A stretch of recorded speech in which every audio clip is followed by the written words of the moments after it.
to my channel, Sew the Seam. I'm Carol and I'm so glad to have you with me today. First off, I want to thank everyone for all the lovely comments. It was very heartwarming. And also a welcome to all my new subscribers. This is really exciting for me, and thank you so much for subscribing to my channel. So as we left off in the last video, I told you I had been working on my black twill pants from McCall's. Let me grab that pattern right here. From McCall's 8006.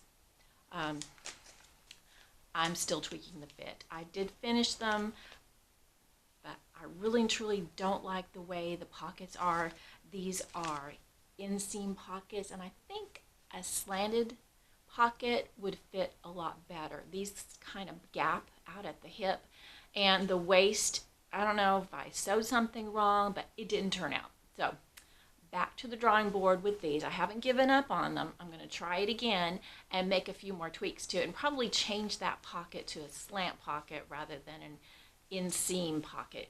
I just don't like the gaps. Even though I usually wear all my shirts untucked, I still don't like the look. I don't like the gapping at all.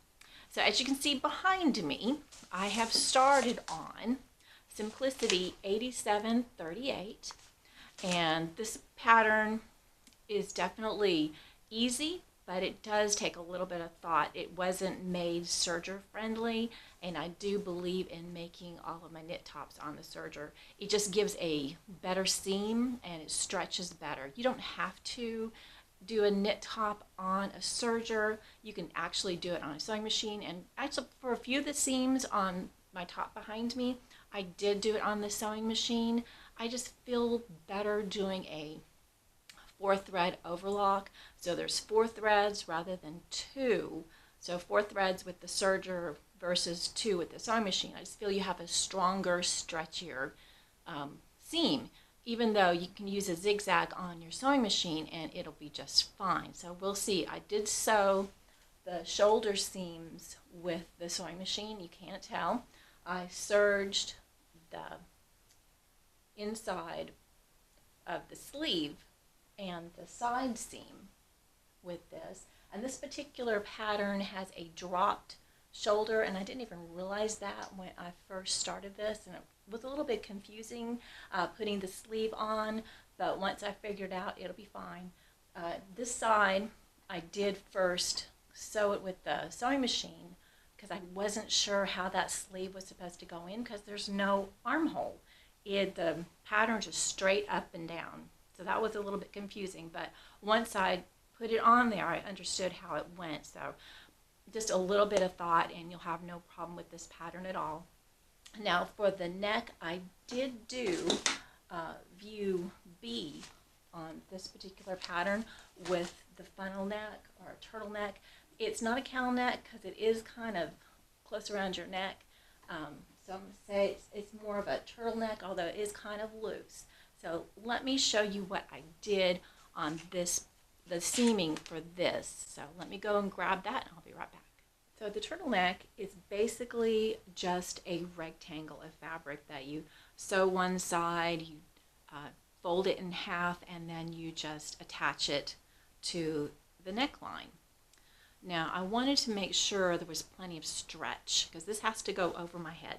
And I imagine I'm going to be wearing this a lot because it's super comfy so far. I like the way it's turned out at this point. But I want to make sure there's plenty of stretch in this neck. So I did serge it. I used a 4-thread overlock, but I did do one thing different. Instead of using just serger thread, I added a cone of woolly nylon. I used this white. I don't have any gray, but that's fine because I've used this on the upper looper of the serger. And you can see here, this thread stretches a lot. So it's going to give my seam even more stretchability. So when I'm putting this top over my head, I'm not going to be afraid that I am going to pop any seams. That would be not fun at all.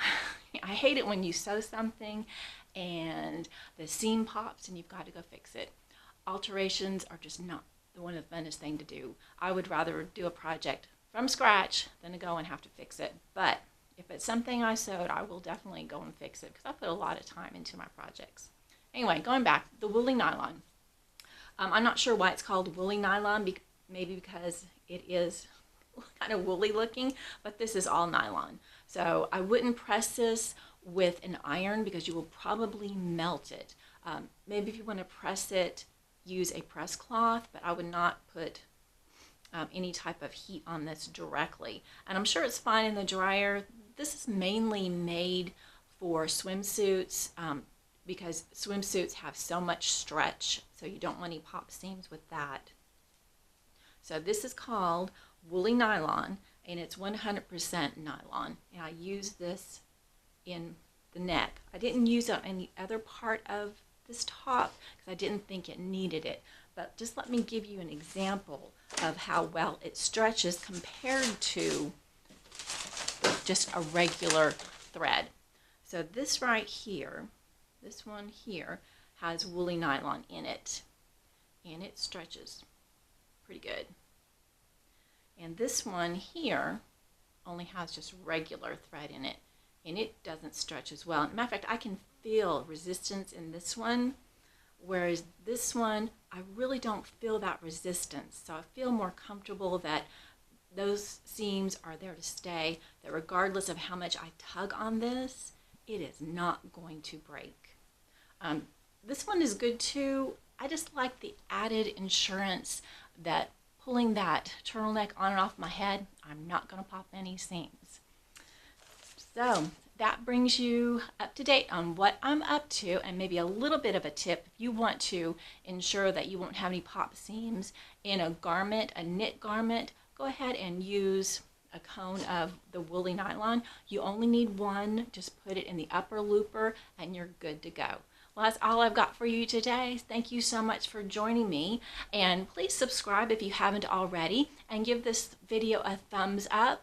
And also, if you do subscribe, hit that notification bell, and that way you will know every time that I do upload a new video. Again, thank you so much for joining me today. Have a great day.